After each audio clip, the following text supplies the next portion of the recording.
Global hunger index में भारत की स्थिति काफी खराब है।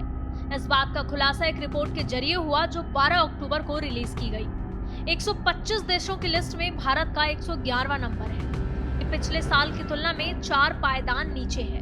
देश में सबसे अधिक यानी कि 18.7% बाल कुपोषण दर दर्ज की गई है। साल 2022 में भारत 121 देशों के लिस्ट में 107वें स्थान पर था, लेकिन भारत सरकार ने रिपोर्ट के आते ही इसे गलत बता दिया है। खैर, सरकार ने इस रिपोर्ट को लेकर क्या कहा है ये बाद में चर्चा करेंगे। इससे पहले हम रिपोर्ट को समझ लेते हैं। ग्लोबल हंगर इंडेक्स की रिपोर्ट के मुताबिक भारत में कुपोषण यानी कि अंडर नरिशमेंट की दर 16.6% है और 5 साल से कम उम्र के बच्चों की मृत्यु दर 3.1% है। रिपोर्ट में भारत के पड़ोसी देशों का हाल भारत से काफी बेहतर है। इसमें बांग्लादेश 81, नेपाल 69, श्रीलंका 60 और पाकिस्तान 102 नंबर पर है।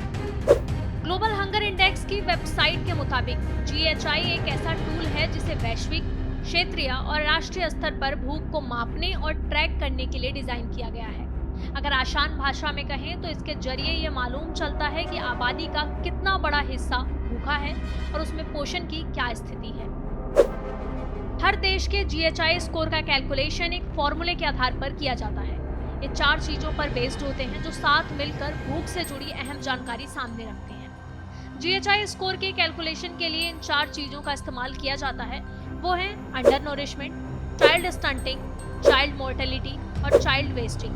ग्लोबल हंगर इंडेक्स को तैयार करने का काम जर्मनी में मौजूद वेल्थ हंगर लाइफ नाम की एक सहायता एजेंसी और आयरलैंड के NGO कंसर्न वर्ल्ड वाइड का है।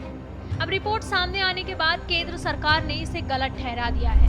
दरअसल हैदराबाद में केंद्रीय मंत्री स्मृति ईरानी ने फिक्की के एक कार्यक्रम में कहा कि ग्लोबल हंगर इंडेक्स जैसे सूचकांक असल मायने में भारत को नहीं दिखाते हैं और लोगों का मानना है कि ये सब बकवास है।